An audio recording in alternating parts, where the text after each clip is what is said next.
Good morning, everyone. We're almost ready to get started, so if you could get seated, it would be terrific. See, we have a lot of people coming in.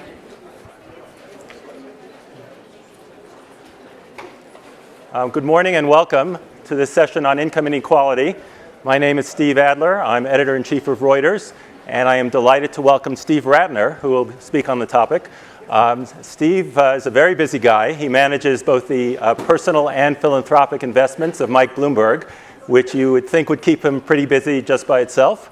But Steve does many other things. Steve is an economic analyst on Morning Joe, and he is a frequent op-ed writer for the New York Times.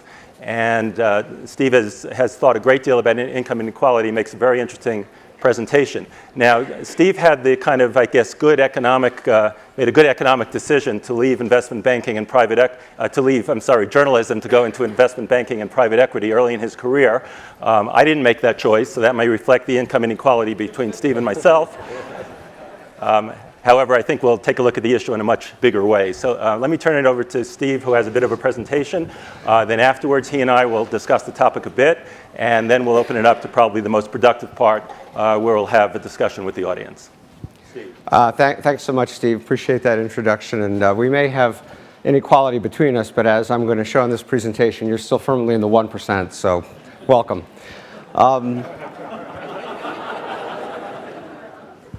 I want to just, before I start, in addition to thanking Steve for that introduction, thank Kitty Boone and the Aspen Ideas Festival, not just for having me here to do this, but also originally my panel was supposed to be in the afternoon, and for reasons I don't know, it was moved to the morning, which is very fortuitous because I will not be competing against the U.S.-Germany soccer match. So thank you all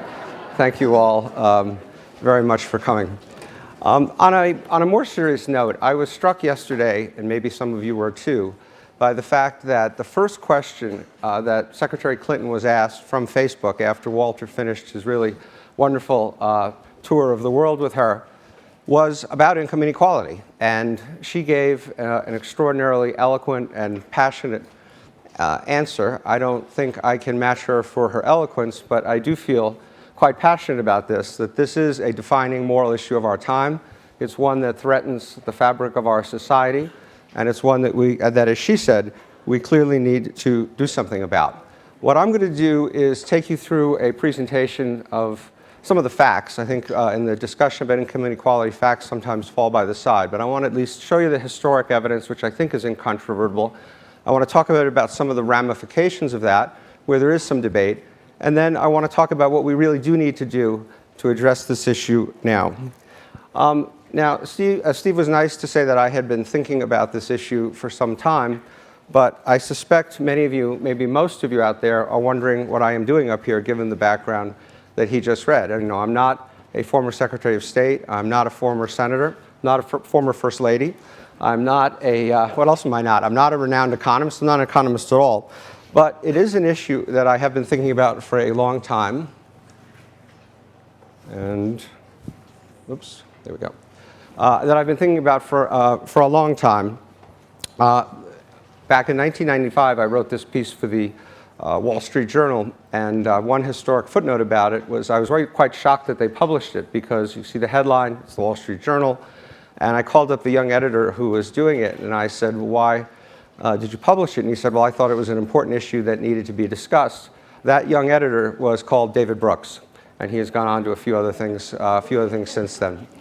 By the end of this presentation, you may find that this article a little quaint in the sense, how did that happen? A little quaint in the sense that what was perceived to be a problem in 1995 was barely a problem relative to where we are today. Now, income inequality has come back into the news lately, in part because of this book by a French economist called Thomas Piketty. Many have commented that the title Capital is a play on Karl Marx, as maybe the red border. But nonetheless, it has become an instant, I'm having trouble with my clicker. Oops. Instant bestseller. It's become an instant bestseller. It spent 112 days on the Amazon Top 100 list. It spent 8 weeks on the New York Times bestseller list, including reaching the #1 spot for a week. And this is despite the fact that the book was written in French. It was translated into English. It's 577 pages of text and another 75 pages of footnotes. And if you read it, and we won't have a quiz on how many people here read it, you would have learned some interesting things. You would have learned the equilibrium wealth to annual income ratio. You would have learned the inherited share of wealth. And you would have learned the equilibrium share of income from wealth to total income. So I'm not sure whether everybody who bought the book has read it, but the fact that it has attracted so much attention, I think, is symbolic and important indication of how important this issue is today. Now let me take you through, let me try to click. Oh, that's too far. Let me take you through what I think is some remarkable data, and hopefully you'll be able to see this problem in living color. Okay. Some of you may have seen this chart before, but what it really shows is how extraordinarily well the highest income Americans have done in the past 100 years. It's compiled from tax data. The income tax started just about 100 years ago, so that's where the data starts. The green line at the top is the famous 1% of Americans, those who had an income, if you want to know what it takes to be in the 1%, it was $370,000 in 2012. There's 1.6 million households in this group, so they're not all hedge fund guys. And back in 1913, when the income tax was first instituted, this 1% got about 18% of all the income in the country. And as of 2012, it had risen to 19.3, so a record level, a record share of all the income going to the top 1%. And then you can see in between, we did have a period of much lower income inequality, which I will be talking about a bit more later. Now the bottom line, the bottom red line, shows an even more privileged group. This is the top 0.01%. This is 16,000 households out of 350 million Americans who had an income of $7.2 million in 2012. And over the same time period, you can actually see a more extreme problem, that the share that this group got, these 16,000 households, went from 2.8% to 4.1%. Now, if you turn to wealth, you'll see that the problem, in a way, is even greater. So there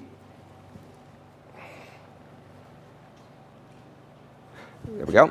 Turn to wealth, you'll see the problem is even greater. So the blue line at the bottom is the 1% that I was looking at, that we were talking about before. And you can see that in 2010, that 1% had 17.4% of all the wealth in this country.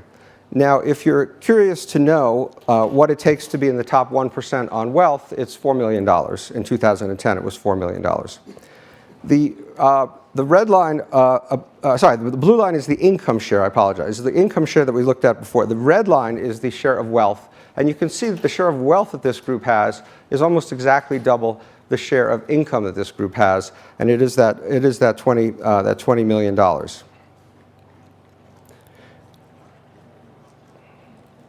There we go.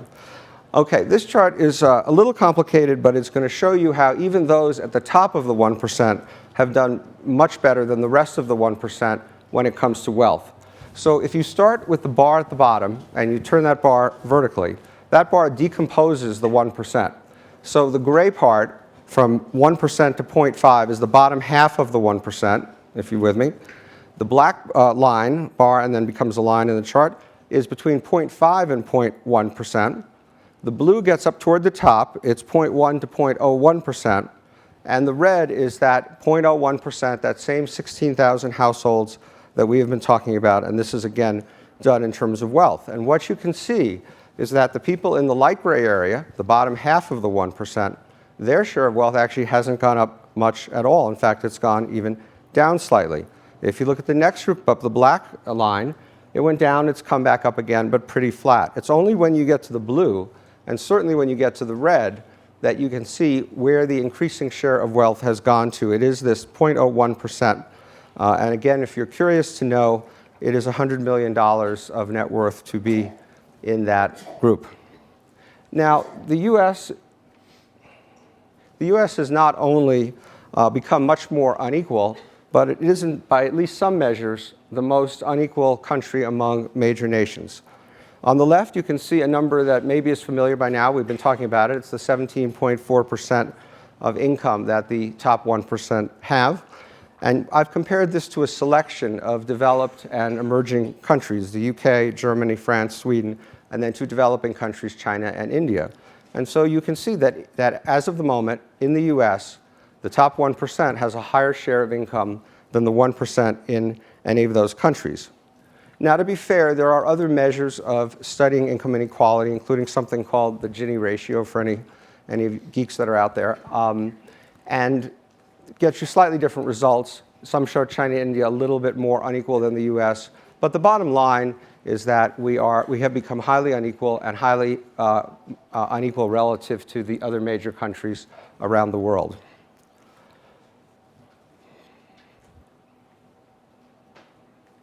Oh, back again.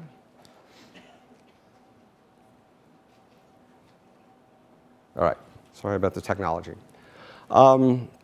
Now, one of the more interesting aspects of income inequality is the way it's evolved in the developing world, with English-speaking countries having produced far more inequality than other developed countries, non-English-speaking countries. So I've chosen 4 countries to look at here: the US and the UK, which are the red line and the blue line, and France and Sweden, the green and the orange. And so if you look back again to 1910, you can see that as the share of wealth came down during the Depression and during the 2 world wars, the 4 countries more or less moved in a similar fashion. But you can see that in about 1970, it started to diverge. And the US and the UK's amount of income inequality grew quite rapidly, and in France and in Sweden, it grew slightly. Why did that happen? It's a function probably of public policy, different taxation policies, different social welfare policies, and also some less tangible societal norms, such as how much it is deemed socially acceptable for a CEO to make and things like that. But the divergence is quite remarkable. Now let's turn to wealth in these same countries. There we go. And let's do a little audience participation here. So how many of you are Jane Austen fans? A few Jane Austen fans. Okay. So if you look at this chart, which goes back to 1810, and it shows wealth in these shares of wealth in these countries, the blue line is the UK. And you can see that in the first part of the 19th century, in the Jane Austen heyday, so to speak, the top 1% in the UK had between 55 and 60% of all the wealth. And they were, oddly enough, Sweden was up there with them, but way ahead of France. And you can see the US with only 25 to 30% wealth among the top 1% at the time. Now, how many people here are Downton Abbey fans? More. Okay. Well, it won't surprise you then to see that when Downton Abbey begins, which you remember was with the sinking of the Titanic in 1912, the blue line, which was wealth inequality in the UK, literally hit a peak at about 70%. And so the whole Downton Abbey phenomenon is very much a reality in statistics. And then if you followed the series through and the effects of the war and changing fortunes, you can see what happened in all these countries, but very much so in the UK, where the share of wealth that went to the top 1% declined very precipitously. And by the time you get to 2010, the whole situation has reversed itself. And the US has the highest share of wealth inequality of these 4 countries compared to the UK, Sweden, and France. And so we've had this remarkable reversal where in the 19th century, the US was the most egalitarian of these countries, the most able for people to accumulate wealth. And by the time you get to 2010, maybe not on the scale of Downton Abbey, but we have come the closest to the Downton Abbey world. Now, all of this would not be so terrible, if I could get the slide to change. There we go. All of this would not be so bad if the middle class had done well at the same time. A rising tide where everybody is lifted, I think some amount of income inequality certainly can be tolerated, and you can even make an argument that it's good for an economy. But this is not what has happened. What has happened, in fact, is that the US middle class has actually lost its lead. There was a time when being in the middle class in the US relative to our other developed countries in Europe meant that you were more prosperous, you had more income, you had more things, and that's no longer quite so true. If you look at this chart all the way over on the right, you see a little red sliver, and that is the change in median incomes to US workers in the first decade of the 21st century when you adjust for inflation. So what it says in English is that nothing happened to these people. They had no improvement in their standard of living once you take inflation into account. But meanwhile, in all these other countries, you can see that their middle class, their average worker, was seeing its income go up quite substantially during this period. And particularly in Canada and Britain, there are reasons why Germany didn't go up as much that have to do with the integration of East Germany and things that I'm not going to talk about today. But the point is they all went up except for us. And so the consequence of that is that we are no longer the world's richest, if you define richest as having the highest incomes for your middle class. We are tied in this chart with Canada, but this data is a year or two old, and I think almost all of us would believe that today Canada's middle income households make more than we do. And then you can see the others are still below us, but they have caught up a lot, as the previous chart shows. And also bear in mind that Americans actually work more hours. They have fewer paid vacation days, less benefits, and a smaller social safety net. So these incomes in that context are even less valuable than they are in other countries with different levels of government services. Now, while you can argue about some of the data that I've presented, and people have been arguing about it, I don't think you can argue about the trends. I think they are incontrovertible.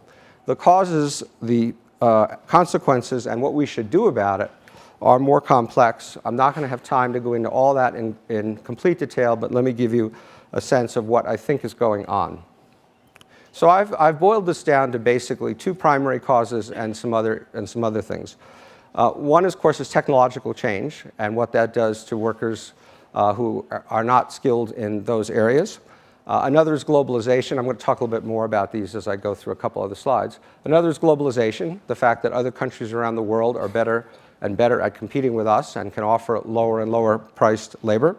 And then you have what I call secondary causes, the change in tax policies that have gone on in the US versus what's happened elsewhere, which I'll talk about. Things like declining unionization. And there are even phenomena going on that, which we call winner-take-all markets, where if you study even professions you would have never imagined, dentists, plumbers, pretty much every profession, the very best performers in those industries are now earning considerably more than the rest of the group by a wider margin than they have in the past. So let's turn to technology. And the way I want to illustrate this for you is to show you that if you had any doubt about what kinds of skills are in demand in the world today, I think this will hopefully convince you. So this goes back to 1979, and it breaks Americans down by education. The first blue bar on the left are Americans who did not finish high school. Their incomes, after you adjust for inflation, have gone down 25% over that time period. Those who had high school but no college, their incomes have gone down 13%. Some college 11%, and you can see a bachelor's degree or higher up 16%. Now, it is also worth noting that this goes back to 1979, as I said, that since 2000, even a bachelor's degree has not been enough. Earnings of people with just a bachelor's degree have actually gone down 1%. During that time period, for your income, again, all these numbers are after inflation. During that time period, for your income after inflation to go up, you needed to have an advanced degree, and even then, you would have seen your pay go up by 0.2%. So you can see what's happening with the effect of skills on the labor force. Let me talk now about globalization for a second. And the way I'm going to do this is to look at different wage sectors, those that are more part of the global economy, what we call tradable sectors, and those that are more domestic service types of businesses. So you start at the top, and this chart goes from June of 2009, which was the bottom of the recession, to May of 2014, which is very recently. And it basically says that total private wages, that's that little red piece at the top, have gone down by 0.5%. In other words, after inflation, the average worker, you saw that number, a similar number before for a somewhat different time period, but you see that the average worker is actually a little bit less well off. But if you break that into different industries, you can see that in some industries, financial services, mining and logging, information, wages actually went up. You can see that in other industries, education, health, retail, trade, pretty flat. And then as you get further down into manufacturing and the auto industry, you can see in the auto industry, which I'm very familiar with from my time in public service, down 11%. And I'll tell you just a quick story, but before about 5 years ago, the typical Detroit auto worker who was part of a union and part of the system had $28 an hour of cash wages and about the same in other benefits. When Volkswagen came to Chattanooga in 2009 and hired 2,000 new workers, they paid them $14.50 an hour to start, and they had people lined up around the block for those jobs. So that's half the starting wage. It's about $30,000 a year. It is not what we would have called a good middle-class job a few years ago. But that's all because of competitive pressure from countries around the world that can offer it cheaper. General Motors in 2009, General Motors total cost of an employee was about $65 an hour. In Mexico, they paid $7.50 an hour. In China, they paid $4.50 an hour. India, they paid $1 an hour. And I can tell you that in places like Mexico, their productivity is very, very high. So I mentioned the effect of taxes on inequality. And so let's take a look at this chart, which compares taxes and inequality. So across the bottom, we have changes in tax rates since 1960. So all the way on the right, you see the zero at the vertical. That's countries that didn't change their tax rates, their top marginal tax rates at all. As you move to the left, you see countries that lowered their top tax rate. And then similarly, as you go up the vertical axis, you see more and more income inequality. So in the lower right, you see Spain, Germany, Switzerland, no real change in their tax rates, no real change in their inequality. You see in the upper left, the US and the UK, very substantial reductions in marginal tax rates, increases in inequality, and you could draw a line through these points, and it wouldn't be a perfect correlation, but it would be a pretty strong correlation. Now, just to give you a little anecdote of, or not a fact, of what happened in the US, the IRS every year releases the income tax rates of the top 400 taxpayers. In 1992, it was about 30% of their income. In 2007, it had dropped to 17% of their income. In fairness, for a variety of reasons, it's probably up around 20% at the moment, but still a lot less than it was as recently as the early 1990s. Now, I said that I was going to try to balance all this out and give you as many facts as I could. And so one of the things that you should know when you look at all the data I just showed you is that it is really before government gets involved. It is people's pre-tax income as they report it. But since 1912, when the income tax went into effect, government has come to provide many, many services, including things like food stamps, earned income tax credits, child nutrition, housing assistance, and so on. And so what you see in this chart is that if you're in the top 1%, you basically are getting little or no transfers from the government for these kinds of things. And then if you go all the way over to the left and you see the bottom 20%, 74% of the income or of the money coming in, the services coming into these people are coming through government transfers. And all it means to say is that the income inequality problem is probably not as great as what you see when you look at things like Piketty's data relative to where it was, but it is still huge, and I don't want to let anybody have a different impression. Now, it's also important to note that the US actually does less to reduce income inequality than many of our, or if not all, of the developed countries that we view as peers. So what this chart does, it uses a different measure of income inequality than what we've been talking about. But it basically it takes the light blue bars and it shows you what the amount of income inequality is in the society before the government gets involved. And you can see that the US is actually not that different from the UK and Germany, somewhat more unequal than Sweden. And then it adds the dark blue bars, which is what happens when the government gets involved and how much redistribution, in effect, the government accomplishes. And you can see once the government gets done, the US has the highest level of income inequality, followed by the UK, Germany, and Sweden. Now, let me turn to some areas where there is disagreement among economists and other people who study this issue about what some of the consequences are. One theme that you see a lot is that income inequality is associated with immobility, with not being able to rise to the next economic level.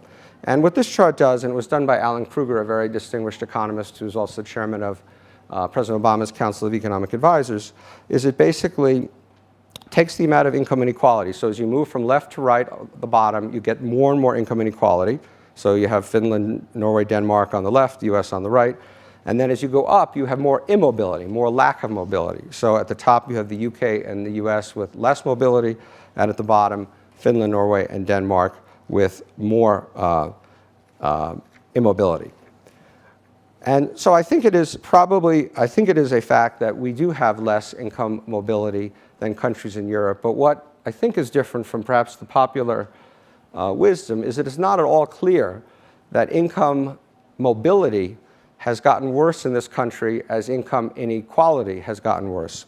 So this is another study done by two distinguished Harvard professors, and it takes the population, it divides it into 5 20% sections. And what it shows, going back to 1971, you can see these lines are essentially flat. What it shows going back to 1971 is that income mobility, economic mobility, hasn't really changed, even though income inequality has gotten a lot worse. Another area where economists disagree is the question of whether higher income inequality leads to lower growth. And so the IMF has weighed in on this recently. This is an IMF chart. And what this does, similar to some of the other charts I've shown you, greater income inequality is across the bottom line axis. And what they call sustained growth rate, they measure growth their own way, but basically the growth rate is across the vertical axis. All those orange dots are countries. And when you draw a line through it, you see a correlation in which it appears that the more income inequality, the less sustained economic growth you're likely to have. Now, you could look at this another way, and you could take a chart that also puts the growth rate of GDP across the bottom, and it puts inequality across the vertical, and all those little triangles are countries. I don't know if you can read them back there, but they're all there, and you don't see any real recognizable pattern. You see countries like Denmark with relatively small amounts of income inequality and also relatively small growth rates. And you see countries like the US, obviously, with high income inequality, but the US is also arguably the fastest growing country in the developed world, even though we have the highest level of income inequality. So it is not obvious to me that among the many, many reasons why we should address this, that addressing it would necessarily change our growth rate. There are even those who believe that trying to reduce income inequality would have a negative effect on growth. I don't have a chart on that, but there is another school of thought in that direction. So in turning to solutions, let me emphasize that there is no silver bullet. There is no one magic way of doing this. I think Secretary Clinton made that clear as well yesterday. Let me just run through a few things that I think are on the table or should be as things we should do. Everything I've said to you before about the effect of technology and globalization clearly should lead everybody to believe that more of a focus on education is an important part of it. But I think as we talk about education, I think we should also be clear that this doesn't mean that everybody should go to a 4-year liberal arts college and major in philosophy. I have nothing against philosophy. I have nothing against 4-year liberal arts colleges. But we do have to focus on providing people with the skills they need for the jobs. If I go back to my Volkswagen anecdote, when Volkswagen hired those 2,000 workers, they had thousands and thousands of applicants, but even the best of them were not actually qualified, and they had to go out and bring trainers in from Germany to train them to operate the machinery that was there now. Secondly, the tax system. I think I've shown you, I think it is pretty incontrovertible, the effect of what we've done to our tax system on income inequality back since President Reagan started cutting taxes. And I think when we think about the tax system, I think we need to be willing to at least mentally embrace a word that is sort of a dirty word, and that's redistribution. I think that in a situation we're in now, where there are so many global effects on people's ability to find jobs, have jobs, and what they get paid for doing those jobs, I think those of us who are a lot more fortunate because we have the skills that are in demand today need to be more generous in creating a social safety mechanism that allows everybody to have a reasonable standard of living. And I say that not just as a moral issue, but also as a practical issue, because I don't believe a society can really function with extreme levels of income inequality for very long. Things like, by the way, the Affordable Care Act is a form of redistribution. It is a form of creating a social safety net for people in this situation. And then a couple more quick things. I think the government, there's a lot the government can do to generally increase the growth rate by things like investing in research and development, things like infrastructure. We've cut in half over the last 20 years as a percentage of GDP our investment in these areas. And this would raise the overall growth rate, which would help everybody. And finally, and again, a subject that's outside of the purview of this is trade, and the fact that I think I, at least, and I hope all of you, are free traders at heart, but have to recognize the effects of trade are not equal, and there are winners and losers, and we need to make sure that our trade is fair. So let me just close in a way where I began with, in terms of this chart, because I was born in 1952, and if you look at that chart, you'll see that back then the top 1% had less than 10% of the income. And as I grew up, that percentage fell further to 7.7%. And not only did we have a fairer sharing of the pie during that time, but we also had robust economic growth.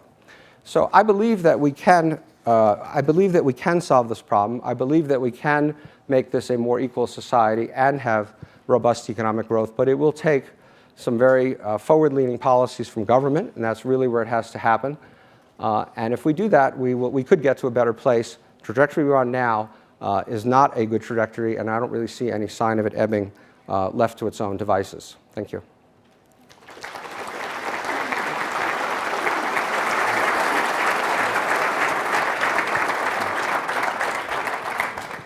Thank you, Steve. That was really fascinating and I think raises a lot of questions. Actually, I want to ask a question of the audience first to tee up my first question to you. How many of you think income inequality is a serious problem that requires public policy work?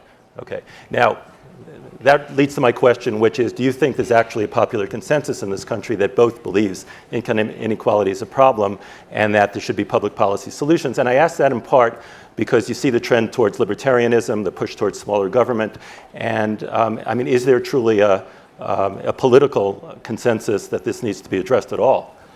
I think there is. No, I don't think there is, unfortunately. I'm not sure in a randomly selected group of Americans you would have gotten quite as many hands up as you would at the Aspen Ideas Festival, but certainly America is cognizant of what's going on there. And as I said, I think the fact that for the average American things are actually getting worse makes it harder to accept what's happening for people at the top. But when you translate that into politics, you don't really see that. In fact, you see it going almost the other way, as you say. The whole libertarian movement, there was an amazing piece in the Wall Street Journal op-ed page a day or two ago by a disciple of Hayek, basically saying the government should be completely out of the redistribution business, and all it's doing is messing up the economy. It shouldn't be regulating anything. It shouldn't be having progressive tax. It was amazing.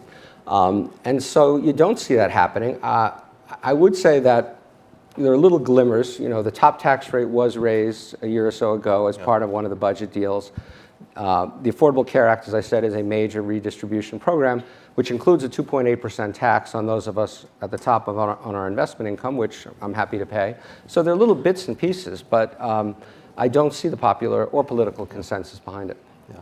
I mean, another question that gets raised, and David Brooks raised it, I think, in a recent column, is the question is the problem income inequality, or is the problem the declining middle class? And do the two necessarily have something to do with each other? I hope I tried to address that a little bit in the following couple contexts. One, I think that society would tolerate reasonable levels, maybe even high levels of income inequality if they felt that they themselves were doing better. If their real incomes were going up, and the fact that some other guys was going up more, I think they can deal with that. I think that what you see happening in the I tried to also show you that top 0.1%, those 16,000 households.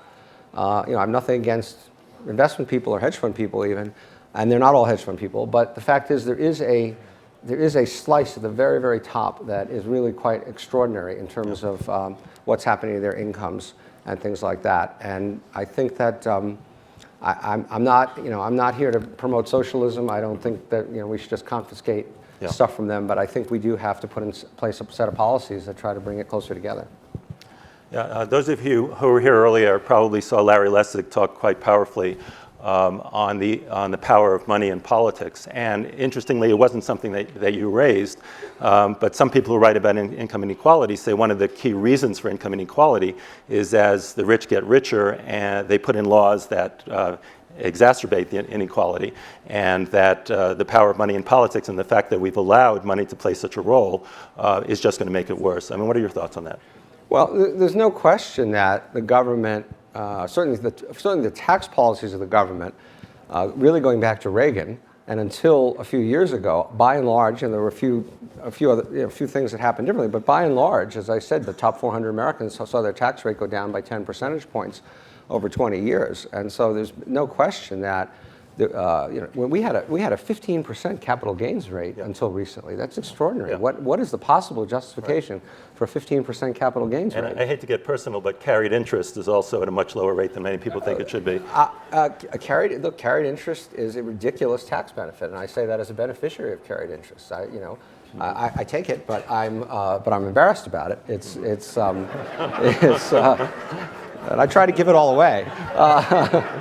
You can't defend the indefensible, and that is. But look, in fairness, that's an emotional touchstone. I think the revenue from it is something like $30 billion over 10 years. I don't remember the number, but it's not a lot of money. Yeah. It's a symbolic thing. In the scheme of a government that spends trillions of dollars every year. Right. Okay.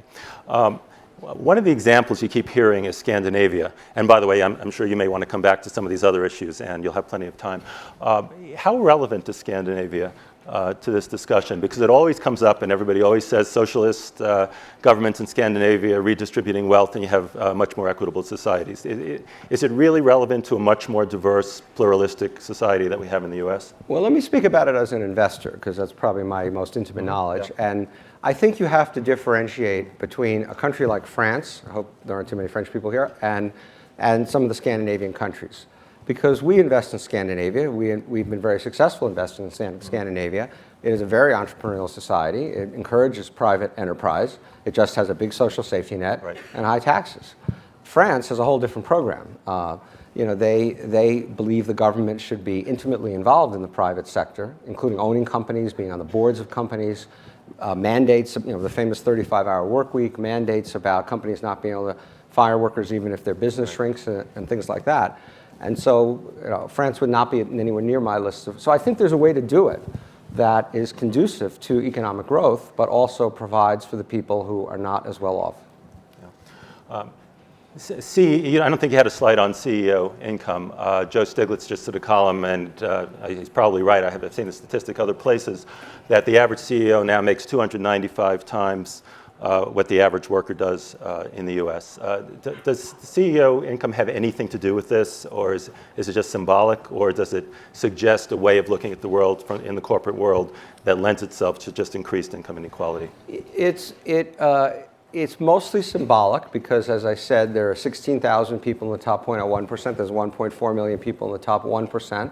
That's there's 500 companies in the Fortune 500. There are obviously other companies and people further down in the top companies who make high incomes.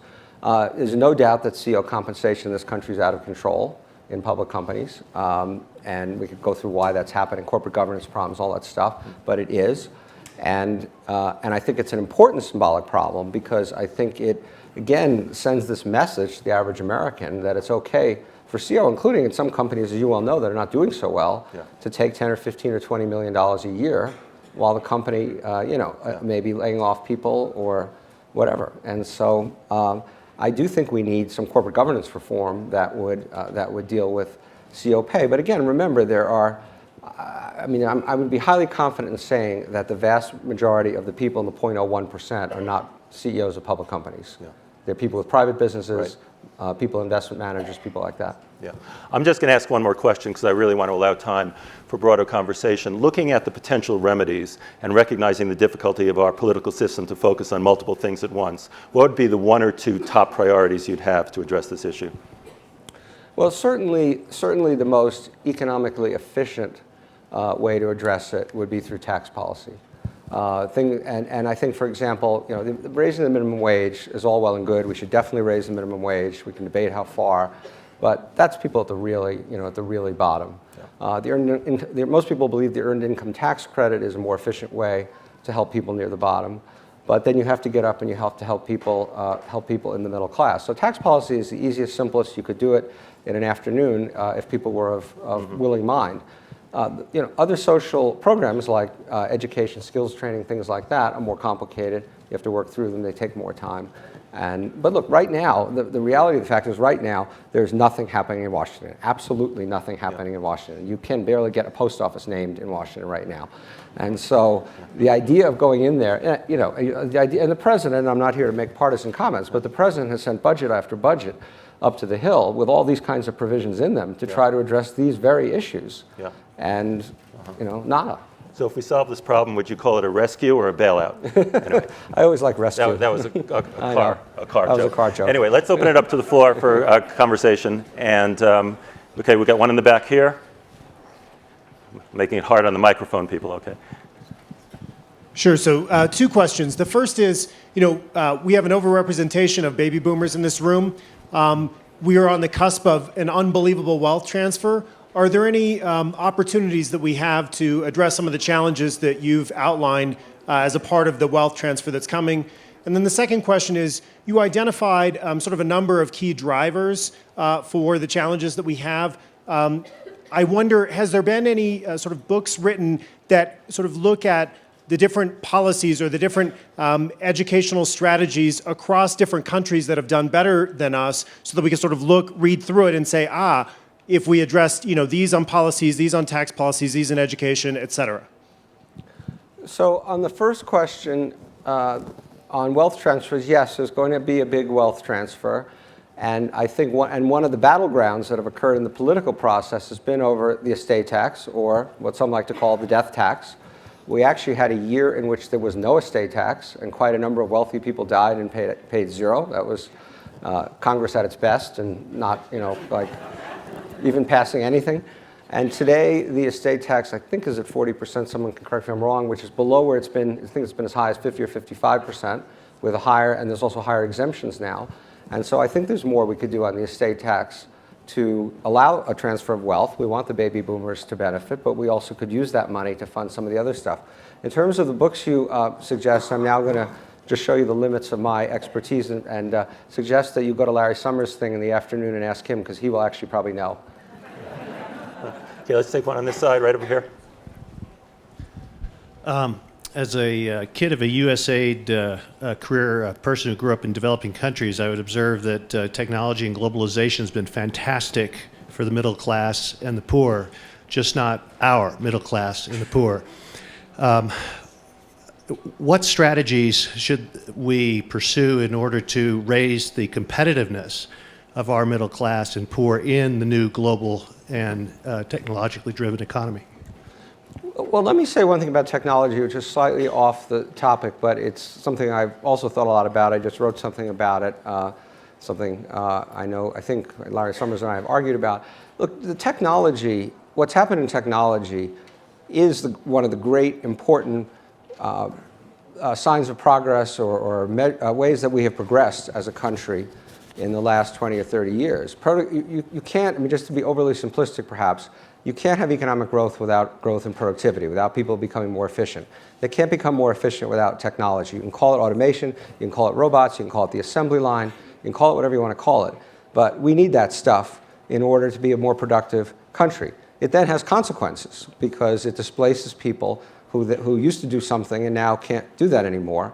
And that's where skills training, retraining, we could spend the rest of the day going through the proposals that are out there. Some of them are good, some of them are less good, for how you set up retraining centers, how you set up innovation centers, how you encourage industry to go to places.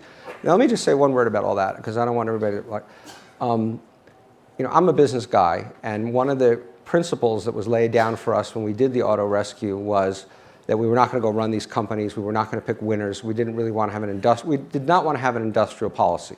I really don't think the government getting in the business of picking companies or awarding special grants and things like that is a great place for the government to be. So you got to find a balance. You have to do it with incentives rather than by picking winners and things like that.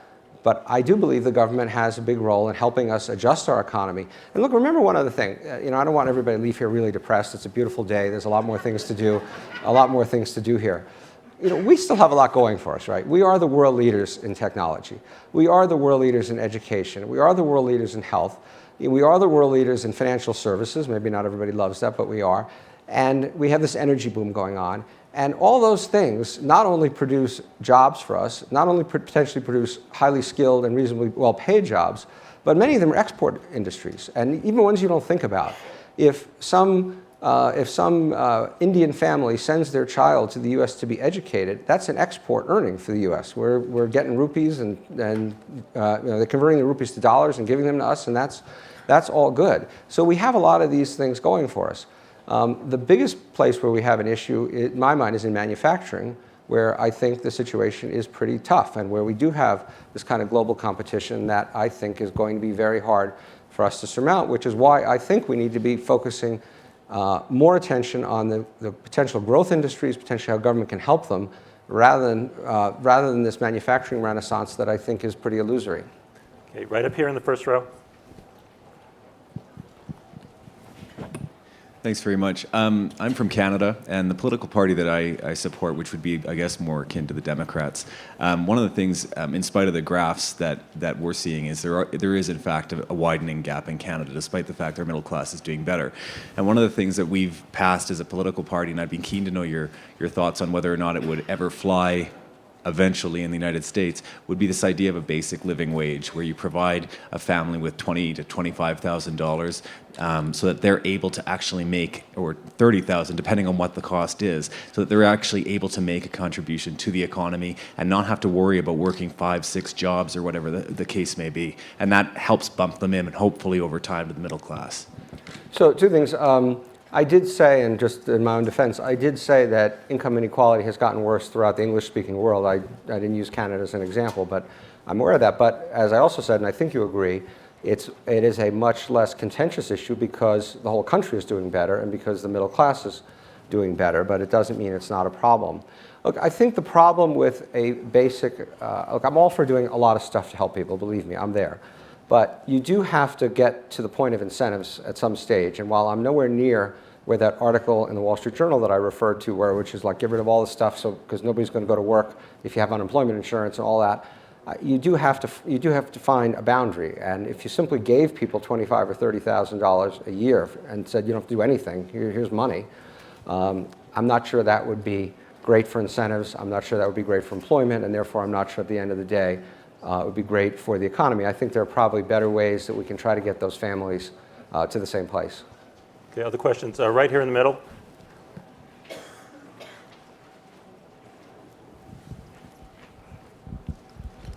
Hi, my question is, I remember back during the 1992 election with the discussion about NAFTA, and I believe it was Ross Perot that discussed that giant sucking sound or whatever he mentioned about jobs leaving the United States. I was wondering, and I wasn't a supporter of him at the time, I was wondering, has he turned out to be correct in what he said? Has there been unforeseen consequences, or did we know this going into it, that it would devastate our manufacturing base?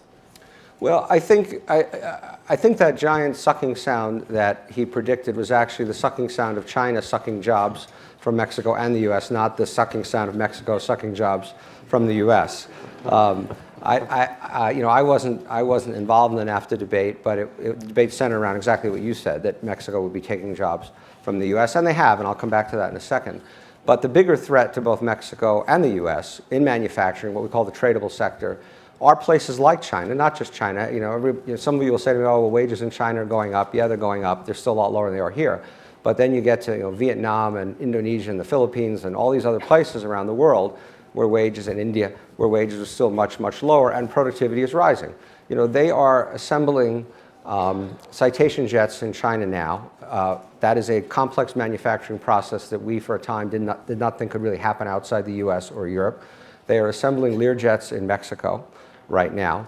And if you talk to General Motors, they will tell you their productivity in Mexico is just as high as it is here, maybe higher. And if you also look, so a little dirty little secret, I know this is off the record, no cameras or anything. a dirty little secret, General Motors significantly downsized, I think, about 30,000 jobs over the last 4 or 5 years post-rescue. Their employment in Mexico actually kept creeping up by a few hundred jobs a year because it was a more efficient, lower-cost way to produce. So this is really tough for us. Now, on the other hand, NAFTA has, not just NAFTA, but all the free trade agreements have brought enormous benefits to us. If you look at what's happened to the price of stuff that is not manufactured here anymore, like furniture, like apparel, things like that, those prices have actually been coming down and down and down. I went on Amazon the other day to buy a pair of workout shorts, and they were like $6 or something like that. I know they weren't made here, but the point is that I do believe these free trade agreements, including NAFTA, have brought enormous benefits to the country as a whole, but there have been winners and losers, and our job, the government's job, is to help the losers and ask the winners to put some of their winnings into the pot to help those losers. Okay, over here in the middle. Sorry, I'm making you run around a lot.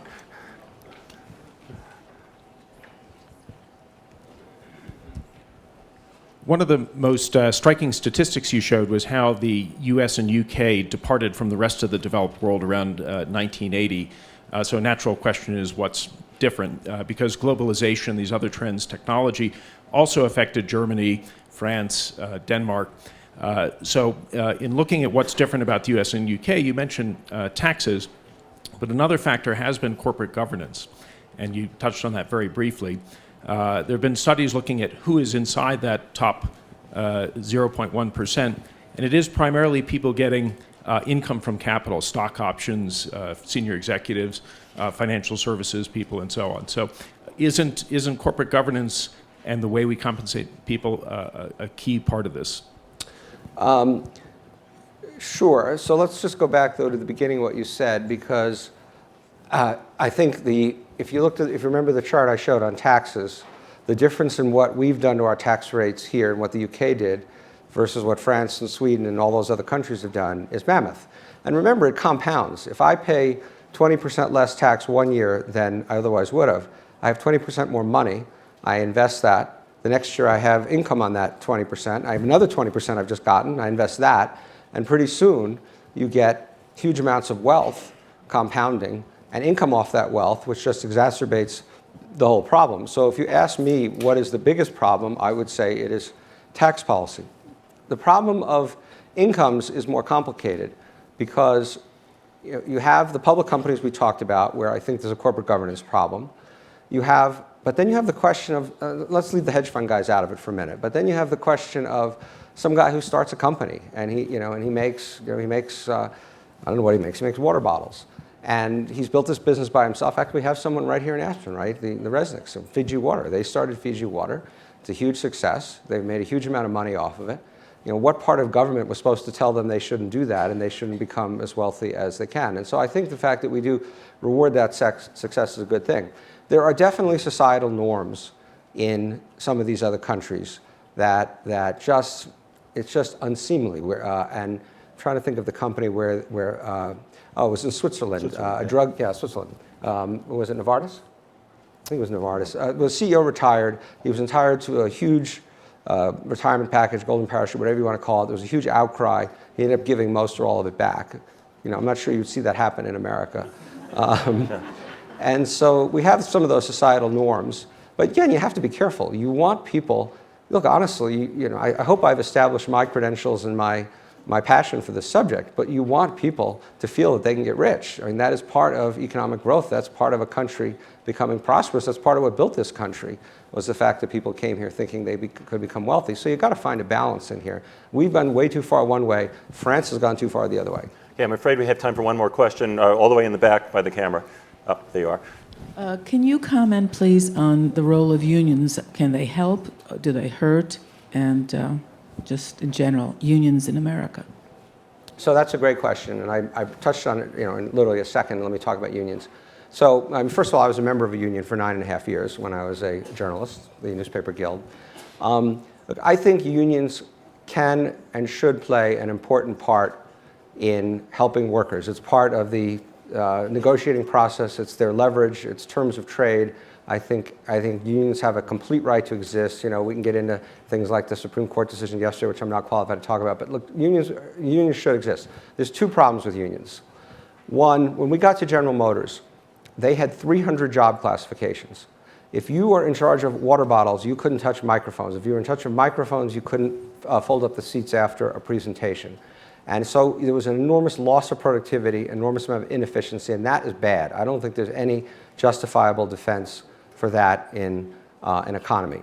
The second challenge of unions is harder, and one that I don't have a great answer to, but we have to understand it, which is unions can be effective in what we call the non-tradable sectors. If the unions want to strike McDonald's, if the unions want to unionize McDonald's, strike McDonald's, get paid more at McDonald's, that's fine with me. I mean, that'll raise McDonald's hamburgers prices a little bit. I don't go there very often, so it doesn't matter. But seriously, that's okay. But what we saw in the car industry, and what you would see in any so-called, again, tradable sector, where we're competing on a global stage, not just in the U.S., is that our wages have to be competitive, adjusted for productivity, adjusted for transportation costs, adjusted for a lot of things. They have to be competitive with the rest of the world, or we can't compete. So it is of no real benefit for the auto workers to come in and say, we want to be paid $28 an hour again, because then the car companies will be right back where we started in 2009, more or less, and that wouldn't be great for the country. So that's a real problem, and not a problem that unions can solve. So yes, I'm fine with unions playing a constructive role where we can remain competitive. So let me close by asking you very quickly the 2024 question. Is income inequality going to be greater or less in the U.S. in 2024? I think that without, I know you don't like ifs, but I think on our present course and speed, sure, because it's getting higher and higher. If you look at the last couple of years, the rich took a little bit of a hit in 2009. We're paying a bit higher taxes now, so that'll kind of hold it down a bit. But the trajectory, the line is moving.